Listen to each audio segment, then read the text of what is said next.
আচ্ছা, সাদ্দাম প্রসঙ্গে একটা কথা একটু বলা দরকার। আমি আমি নিজেও ঘাটাঘাটি করে দেখলাম তার পরিবার থেকে প্যারোলের অ্যাপ্লাই সম্ভবত ঠিকভাবে করা হয়নি বা করাই হয়নি হুম কিছু হুম একটা সরকার একটা স্টেটমেন্ট আমি দেখেছি।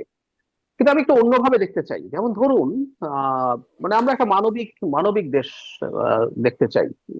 সরকার তো নোটিফাইড হয়েছে, সরকার নোটিফাইড হয়েছে বলেই তার স্ত্রী সন্তানের ডেড বডি জেল ফটকে গেছে। সরকার যদি নোটিফাইড হয়, সরকারের কেউ যদি তাকে এই পথটা দেখিয়ে দিত ঠিক মতো, যে আপনি এটা করলে কিন্তু ওর একটা মুক্তি হতে পারে, তিনি আপনার যেতে পারেন এবং উনি আপনাদের তার নিজের স্ত্রী সন্তানের জানাজা পড়তে পারেন।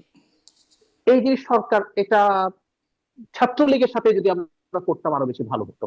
কারণ হচ্ছে আমি যখন ইনসাফ দেখাই আমার এমন একজনের সাথে যার সাথে আমি ভীষণ রকম ক্ল্যাশে ছিলাম, আমি কিন্তু ব্যক্তিগতভাবে একটা জিনিস মনে করি, ছাত্রলীগের কোন কমিটিতে থাকা যে কোনো একজন নেতা ক্রিমিনাল। সে কোনো না কোনো রকম মানে ক্রাইমের সাথে জড়িত ছিল। উনি একজন উপজেলার ছাত্রলীগের হুম। প্রেসিডেন্ট ছিলেন, আমি মোটামুটি চোখ বন্ধ করে বলতে পারি। কিন্তু আবার আদালত তো সেটা দেখবেন, আদালত প্রমাণ করবে, এটা আমার পারসেপশনের কথা বলছি। কিন্তু আমি তারপরেও বলছি তার এই জিনিসটাকে এইভাবে ডিল করা যেতে পারতো। তার পরিবারকে দিয়ে এই জিনিসটা দেখিয়ে দেওয়া যে আপনি এটাকে এভাবে করেন, তাহলে আমরা এই ব্যবস্থাটা করতে পারি। শুধুমাত্র সিটি ব্যাংকে অ্যাকাউন্ট থাকলেই করতে পারবেন গুগল পে, তাই অ্যাকাউন্ট খুলুন আজই।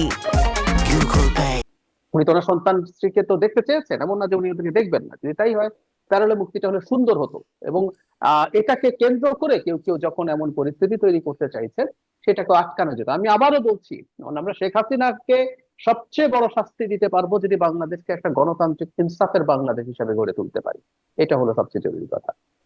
জামিন প্রসঙ্গে একটু আসি, সেটা হচ্ছে জামিনের ইনফ্যাক্ট জামিনের শর্তের মধ্যে এটাও থাকে যে কোনো একজনকে যে অভিযোগে নেওয়া হয়েছে, আপনারা দুজনই আইনজীবী এখানে, আপনারা হচ্ছে এটা ভালো জানেন যে ছেড়ে যদি দেয়া হয়, তার যদি জামিন হয়, তিনি একই ধরনের অপরাধ আবার করতে পারেন কিনা, তিনি সাক্ষীদের জন্য হুমকি হবেন কিনা, ইত্যাদি ইত্যাদি। এই বিবেচনাগুলো আদালতে নেওয়া উচিত। সত্যিকার অর্থে এটা দৃষ্টিকটু ছিল যখন আইন উপদেষ্টা এই কথাগুলো বলেছেন। এটা আসলে দৃষ্টিগত হয়েছে, কারণ আমরা সেপারেশন অফ জুডিশিয়ারির কথা দীর্ঘদিন থেকে বলেছি, এটা এখন ফর্মালি হয়েছে। লোয়ার জুডিশিয়ারি কিভাবে সরকারের নিয়ন্ত্রণে তো সাংবিধানিক ভাবেই ছিল আর্টিকেল 116 অনুযায়ী। তো সেগুলো যখন থেকে থাকে, আইন উপদেষ্টার এই কথা বলা আসলে আমার কাছে মনে হয় না সঠিক হয়েছে। উনি আবার কেন বলেছেন আমি সেটাও বলতে পারি। যত জামিন হচ্ছিল, যখনই জামিন হচ্ছিল, সবকিছুর জন্য সবাই আবার আইন উপদেষ্টাকে দায়ী করছিলেন। হুম। ও সবকিছু এটা নাহলে তো, এটা তো ওনার মিনিস্ট্রি, যেটা ওনার মিনিস্ট্রি না, মানে হোম মিনিস্ট্রি থেকে শুরু করে সবকিছু তাকে টু সাম এক্সটেন্ট দায়ী করা হয়েছে সমানে। তো এই ঘটনার কারণে তিনি হয়তো এটা বলেছেন। তবে আমি এটা মনে করি যে একেবারে অ্যাবসলিউট ভাবে জামিন দেওয়া যাবে না, সেটাও হতে পারে না।